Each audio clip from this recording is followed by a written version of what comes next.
ഇനി ഞാൻ പറയുന്ന ഓരോന്ന് കേൾക്കണം. കഅബാലയത്തിന്റെ പരിസരത്ത് ഹജ്ജ് ചെയ്യാൻ അബൂജഹൽ വന്നു, അബൂലഹബ് വന്നു, വലീദ് ഇബ്നു മുഗീറ വന്നു, ഉത്ബത്ത് വന്നു, ഷൈബത്ത് വന്നു, ഉത്തൈബ വന്നു, ഇവരെല്ലാം വന്നു. എന്നിട്ട് അവർ അവിടുന്ന് പറയാ, റസൂലുള്ളാഹ് ദീനിലേക്ക് അവരെ ക്ഷണിക്കുന്ന കാലത്ത് അവർ ഹജ്ജ് ചെയ്യാ. ആ ഹജ്ജ് ചെയ്യുമ്പോ അവര് പറയാൻ, ഇബ്നു അബ്ബാസ് റളിയല്ലാഹു അൻഹു പറയാൻ, റസൂലുള്ളാഹ് അവിടെ ഉണ്ട് കഅബത്തിന്റെ പരിസരത്ത്. അപ്പൊ മക്കയിലെ മുശ്രിക്കുകൾ പറയാൻ, ലബ്ബൈക ലാ ശരീക ലക്. അവിടെ ഇബ്നു അബ്ബാസ് പറയുന്നത് എങ്ങനെയാണ്? കാനൽ മുശ്രികൂന യഖൂലൂന ലബ്ബൈക ലാ ശരീക ലക്. തെളിവാട്ടോ പറയുന്നത്, എന്റെ വകയല്ല.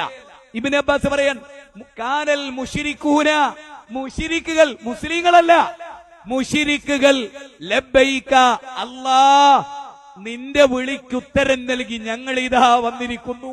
ശ്രദ്ധിക്കണേ, അല്ലാഹ് നിന്റെ വിളിക്ക് ഉത്തരം നൽകി ഞങ്ങൾ ഇതാ വന്നിരിക്കുന്നു. ലാ ശരീക ലക്. അബൂജഹൽ പറയാൻ, അബൂജഹൽ, അബൂലഹബ്, പടച്ചോനെ നിനക്ക് പങ്കുകാരില്ല, നിനക്ക് പങ്കുകാരില്ല. ഇത്രയും പറയും. കേട്ടോളിട്ടോ, ശ്രദ്ധിച്ചോളൂ. ഇത്രങ്ങട്ട് പറഞ്ഞു നിർത്തുമെന്ന് തന്നെ റസൂൽ ഇടപെടും. റസൂൽ ഇത് കേൾക്കാൻ, അബൂജഹൽ ഇത് പറയുന്നത്, അബൂലഹബ് ഇത് പറയുന്നത്, അബൂജഹൽ ഇത് പറയുന്നത്, ഇത്രയും പറയുമ്പോ റസൂൽ പറയും, റസൂൽ പറയാൻ, ഫയഖൂലു റസൂലുള്ളാഹി സ്വല്ലല്ലാഹു അലൈഹി വസല്ലം വൈലക്കും ഖദ് ഖദ്.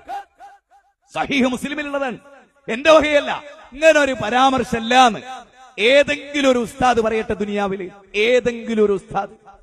റസൂലുള്ള ഇത് കേൾക്കുമ്പോ റസൂൽ അവരോട് പറയാൻ, വൈലക്കും, നാശം, ഖദ് ഖദ്, മതി മതി. ഇതിന്റെ അപ്പുറത്തേക്ക് കുറച്ച് കാര്യം പറഞ്ഞിരുന്നവരെ ഇന്നും മുസ്ലിങ്ങൾ അത് പറയുന്നു. റസൂൽ സല്ലല്ലാഹു അലൈഹി വസല്ലം പറയരുത് എന്ന് പറഞ്ഞ ആ വാചകം, നബിയെ ധിക്കരിച്ച് അബൂജഹൽ പിന്നെയും പറഞ്ഞ വാചകം, അബൂലഹബ് നബിയെ ധിക്കരിച്ച് പിന്നെയും പറഞ്ഞ വാചകം ഇന്നത്തെ അബൂബക്കർ പറയുന്നു, ഇന്നത്തെ അബ്ദുറഹ്മാൻ പറയുന്നു, ഇന്നത്തെ അലവി പറയുന്നു, ഇന്നത്തെ സുലൈമാൻ പറയുന്നു, ഇന്നത്തെ അബ്ദുൾ റഷീദ് പറയുന്നു, ഇന്നത്തെ അബ്ദുൽ ഖാദർ പറയുന്നു, ഇന്നത്തെ അബ്ദുൽ അസീസ് പറയുന്നു. അബൂജഹലിനോട് റസൂല് പറയരുത്, അങ്ങനെ പറഞ്ഞാ നിങ്ങൾക്ക് നാശം എന്ന് പറഞ്ഞൊരു സംഗതി. അതെന്താ? നബി അവരോട് പറഞ്ഞല്ലോ, നിങ്ങൾ അത് പറയരുത്, നിങ്ങൾക്ക് നാശാണ്. എന്ത് പറയരുത് എന്നാണ് മുഹമ്മദ് നബി പറഞ്ഞ്? മനസ്സിലാവണുണ്ടോ? ഇതിൽ കവിഞ്ഞ് വിശദീകരിക്കാൻ എനിക്ക് കഴിയില്ല. ഇത് മനസ്സിലാവണുണ്ടോന്ന് ഉണ്ടോ? ഞാൻ ഇത്രയും പറഞ്ഞത് ഇപ്പൊ ക്ലിക്ക് ചെയ്തോ? അടുത്ത ശരിക്കും ശ്രദ്ധിച്ചോ. റസൂൽ അവരോട് ചില കാര്യങ്ങൾ അവർ പറഞ്ഞു കഅബത്തിന്റെ പരിസരത്ത് വന്നിട്ട്, അത് പറഞ്ഞാൽ നാശമാണെന്നും ശിർക്കാണെന്നും പറയരുതെന്നും റസൂലുള്ള പറഞ്ഞ ആ വാചകങ്ങൾ എന്താ? കേട്ടോ കേട്ടോ. ഫയഖൂലൂന ഇല്ലാ ശരീകൻ ഹുവ ലക തംലികുഹു വമാ മലക. അതായിരുന്നു റസൂൽ അവരോട് പറയരുത് എന്ന് പറഞ്ഞു. എന്താ ഇതിനർത്ഥം കേട്ടോ? അല്ലാഹുവേ, ഞങ്ങൾ വിളിച്ചു പ്രാർത്ഥിക്കുന്ന ഇബ്രാഹിം നബിക്ക്, അല്ലാഹുവേ ഞങ്ങൾ വിളിച്ചു പ്രാർത്ഥിക്കുന്ന ഇസ്മായിൽ നബിക്ക്, അല്ലാഹുവേ ഞങ്ങൾ വിളിച്ചു പ്രാർത്ഥിക്കുന്ന ഔലിയാക്കൾക്ക് സ്വന്തമായി കഴിവില്ല അല്ലാഹ്. സുബ്ഹാനല്ലാഹ്. അബൂജഹൽ പറയാ, അല്ലാഹ് അവർക്ക് സ്വന്തമായിട്ട് കഴിവില്ല അല്ലാഹ്, അവർക്കുള്ള മുഴുവൻ കഴിവും നീ കൊടുത്തതാണ് അല്ലാഹ്. ഇല്ലാ ശരീകൻ ഹുവ ലക, നിനക്ക് ചില പങ്കുകാരുണ്ട്, അവർ നിന്റേതാണല്ലാ. അവർക്ക് എന്തൊക്കെ കഴിവുണ്ടോ അത് മുഴുവനും നീ കൊടുത്തതാണല്ലാ. ഉണ്ടോ? ചിന്തിക്കണേ, ഓർക്കണേ. അബൂജഹൽ എന്താ പറഞ്ഞത്? പടച്ചോനെ, ഈ ഔലിയ ഞങ്ങൾ, അബൂജഹലും മുത്ബത്തും ഷൈബത്തും അബൂലഹബും വിളിച്ചു പ്രാർത്ഥിച്ച ഔലിയാക്കളെ പറ്റി അവരെന്താ പറഞ്ഞത്?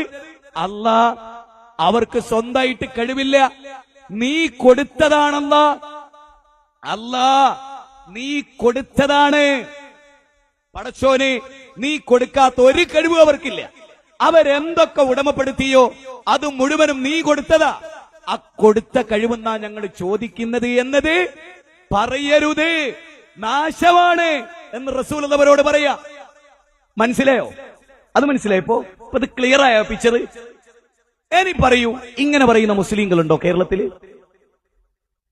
അബൂജഹലിനോട് പറയരുത് എന്ന് റസൂല് പറഞ്ഞ അക്കാര്യം അബൂജഹൽ റസൂലുള്ളാഹിനെ ധിക്കരിച്ചു പറഞ്ഞ പോലെ പറഞ്ഞവർ, പറയുന്നവർ ഇന്ന് പള്ളി പോകുന്ന മുസ്ലിങ്ങളിലുണ്ട്, ഹജ്ജ് ചെയ്യുന്ന മുസ്ലിങ്ങളിലുണ്ട്. ഇനി ഞാൻ പറയുന്ന പോയിന്റ് കുറച്ചുകൂടി ഗൗരവപ്പെട്ടതാണ്, ശ്രദ്ധിക്കണം. ഒരു പിതാവ് മകനോട് പറയാം, മോനെ അങ്ങനെ പറയല്ലേ, ആ വാചകം പറയല്ല മോനെ, അത് നിനക്ക് നാശമാണ് എന്നൊരു ബാപ്പ മകനോട് പറയാം. ഇനി പറയണം നിങ്ങൾ. എന്നിട്ട് ആ ബാപ്പാനെ ധിക്കരിച്ച് ആ നാശം തന്നെ വാക്ക് ആവർത്തിച്ച് പറഞ്ഞാൽ ആ മകൻ സ്വീകാര്യനാണോ, ആ മകൻ തിരസ്കരിക്കപ്പെടേണ്ടവനാണ്? എന്താണ്? ആ മകൻ സ്വീകാര്യനാണോ? ആണോ? അല്ല. ബാപ്പ ഒരിക്കലും പറയരുത്, അങ്ങനെ പറഞ്ഞാൽ നിനക്ക് നാശം എന്ന് പറഞ്ഞിട്ട് ആ ബാപ്പാൻ അനുസരിച്ചാൽ അവരാരാ? ആ ബാപ്പാനോട് സ്നേഹമുള്ളവരാണ്, അല്ലേ? ആ ബാപ്പാൻ അനുസരിക്കുന്നവരാണ്. മുജാഹിദുകൾ അതുപോലെ അനുസരിച്ചു. റസൂൽ എന്ത് പറയരുത് എന്ന് പറഞ്ഞോ, ഞങ്ങൾ ഇന്ന് വരെ അത് പറഞ്ഞില്ല. റസൂൽ എന്ത് പറയരുത് എന്ന് പറഞ്ഞോ, അതിവിടെ പറയുന്ന ഒരു വിഭാഗം. അവരാര്? അത് വിലയിരുത്തിയാൽ മുജാഹിദ് പ്രസ്ഥാനം എന്താ നിങ്ങൾക്ക് മനസ്സിലാവും. തീർന്നില്ല. കേട്ടോളി, അതിന്റെ വിശദാംശം വീണ്ടും കേട്ടോ. എന്താ അവര് പറഞ്ഞത്? പടച്ചോൻ കൊടുത്ത കഴിവല്ലാതെ ഞങ്ങൾ വിളിച്ചു പ്രാർത്ഥിക്കുന്ന ഈ ഒരു മഹാനും സ്വന്തമായിട്ട് കഴിവില്ല. ഇനി ഞാൻ നിങ്ങൾക്കൊരു ചെറിയ പുസ്തകം പരിചയപ്പെടുത്താം. ഖുതുബിയത്ത് കേട്ടിട്ടില്ലേ പുസ്തകം? പാറന്നൂർ PP മൊയ്തീൻകുട്ടി മുസ്ലിയാർ കേരളത്തിൽ ജീവിച്ചിരിക്കുന്ന ഒരു പണ്ഡിതനാണ്. അതിന്റെ 25ാമത്തെ പേജിൽ അദ്ദേഹം എഴുതുകയാണ്, ഞാൻ അപ്പടി മനപ്പാടാക്കി പറയാം, മൊയ്തീൻ ഷെയ്ഖ് റബ്ബാണെന്ന് മുസ്ലിങ്ങൾ ആരും വിശ്വസിക്കുന്നില്ല. അതേസമയം അല്ലാഹു സുബ്ഹാനഹു വ തആല കൊടുത്ത കഴിവിൽ നിന്നാണെന്ന പൂർണ്ണ വിശ്വാസത്തോടെ അമ്പിയാക്കളോടും ഔലിയാക്കളോടും മുസ്ലിങ്ങൾ വിളിച്ച് സഹായം തേടുന്നത്. മുസ്ലിങ്ങൾ വിളിച്ച് സഹായം തേടുന്നത്. റസൂൽ എന്താ പറഞ്ഞത്? അമ്പിയാക്കൾക്ക് അല്ല കൊടുത്ത കഴിവെന്നാണ് തേടുന്നത് എന്ന് പറയൽ മുസ്ലിമിന് പാടില്ലാത്തതാണ്. അത് മുശ്രിക്കിന്റെ വാദമാണ്. ആ മുശ്രിക്കിന്റെ വാദം കേരളക്കരയിൽ മുസ്ലിമിന്റെ വാദമായി മുസ്ലിയാക്കന്മാർ അവതരിപ്പിച്ചു. മനസ്സിലായോ? മനസ്സിലായോ? മനസ്സിലായോ? എന്താ ഈ പുസ്തകത്തിൽ പറയുന്നത്? ഇന്നും ഈ പുസ്തകം എന്റെ കയ്യിലുണ്ട്, എല്ലാവരുടെ കയ്യിലുണ്ടാവും അത്. ആ പുസ്തകത്തിൽ പറയണത് അല്ല കൊടുത്ത കഴിവെന്താണെന്ന പൂർണ്ണ വിശ്വാസത്തോടെയാണ് മുസ്ലിങ്ങൾ അമ്പിയാക്കളോടും ഔലിയാക്കളോടും ചോദിക്കുന്നത്. എങ്കിൽ ഞാൻ ചോദിക്കുന്നു, ഇത് ഇങ്ങനെ വിശ്വസിച്ച അബൂജഹൽ എങ്ങനെ മുശ്രിക്കായി? ഇങ്ങനെ വിശ്വസിച്ച അബൂജഹലിനെ മുശ്രിക്കാക്കി റസൂല്. അബൂജഹലിനെ ബദറിൽ കൊന്നു. ഞാൻ ചോദിക്കുന്നു, അമ്പിയാക്കൾക്കും ഔലിയാക്കൾക്കും അല്ല കൊടുത്ത കഴിവെന്നാണ് ചോദിക്കുന്നത് എന്ന് വിശ്വസിക്കൽ ഇസ്ലാമാണെങ്കിൽ അബൂജഹലിനെ നബി കൊന്നത് ക്രൂരമല്ലേ? ഒരു മുസ്ലിമായ മനുഷ്യനെ ബദറിൽ വെച്ച് നബി കൊന്നു. ഇവരുടെ വാദപ്രകാരം ചിന്തിക്കണം, എത്ര ഗൗരവമുള്ള വിഷയമാണ് മുസ്ലിം സമൂഹത്തിൽ. നിങ്ങൾക്കറിയോ? നിങ്ങൾ മനസ്സിലായിട്ടുണ്ടോ? എന്റെ പൊന്നു ചങ്ങായിമാരെ, കേരളത്തിലെ ഈ പെരുമ്പാവൂരിൽ നിങ്ങൾ ചിന്തിച്ചു നോക്കി, ഇങ്ങനെ വിശ്വസിക്കുന്നവരാണുള്ളത്. ഔലിയാക്കൾക്ക് സ്വന്തമായിട്ട് കഴിവില്ല, അമ്പിയാക്കൾക്ക് സ്വന്തമായിട്ട് കഴിവില്ല. അല്ല കൊടുത്ത കഴിവെന്നാ ഞങ്ങൾ